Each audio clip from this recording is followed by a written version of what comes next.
Welcome to Tech Talk with Al. My name's Samantha, and here's your host, Alan. And today, Alan's going to be showing us a new product. Now, what would that be? Well, Sam, what I have here is the Megaplug Ethernet adapter kit.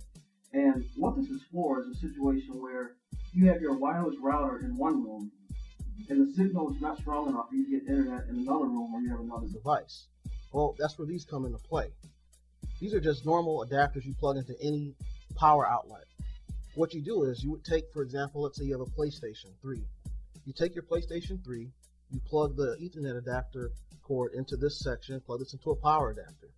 Near your router, you plug this one in, plug the cable into your router. Now you have Ethernet activity on your PlayStation 3, but it's using your power lines in your house to do the connection. I see. So kind of like when you're in a different room and you're having a bad internet connection, this makes a way for it to be possible to be able to do what you need to do and have a better connection.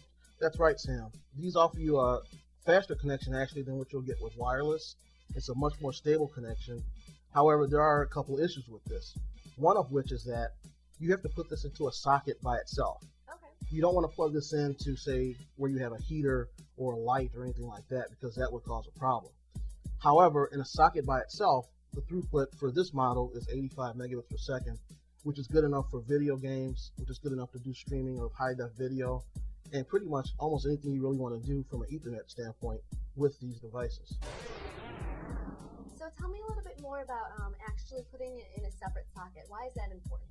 It's important because what you'll have is interference if you use a power strip, which you'll have multiple devices plugged in, which could interfere with the signal, and that definitely will drop the throughput down to where it's almost unusable. So you definitely want to place this into its own socket, nothing else plugged into it. So when you tested this product, what did your team find out, Alan?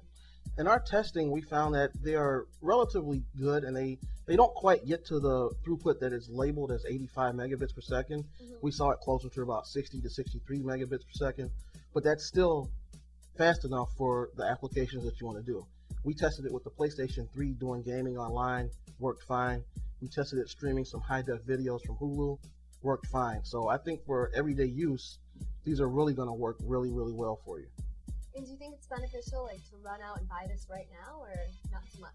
Well, I think it's beneficial if you're looking for a way to extend your signal and you don't want to have additional wireless devices in your house.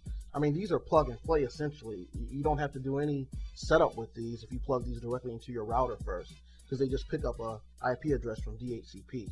So setup is really easy, and for $59.99, which is how much these cost, it's really a quick and easy way that almost anybody, even if you don't have any computer knowledge, Right. you could extend your signal easily with this. So Alan, exactly what comes in this package when you purchase it at the store? You get two receivers. Obviously, you need one to take the signal from the router and then one to talk to your device. You get two Ethernet cables, which you may or may not need. Mm-hmm. And you also get a CD that has a bit of a setup configuration utility. But if you plug these directly into your router, you don't need to use the CD. So that makes it really plug and play and really easy to set up for any user who has no experience can set this up quite easily. How good do you say this product is on a scale of like 1 to 10? How would you rate this? I would say based on price and what it does, I would probably put this at about an 8. There are some devices out there that are faster, but for the price and for what you're probably going to use it for at home, these work really well. So I would say an 8 out of 10. Now, how much does this cost so the viewers know? Right now, you can find this kit for about $59.99, which is really cheap. The more expensive kit costs like $139.99, which gives you closer to 100 meg speed, which, once again, you really don't need that much speed for normal daily use. So I think for the $59.99, this is really a great package. That's it for Tech Talk with Al, and join us next time for a new gadget.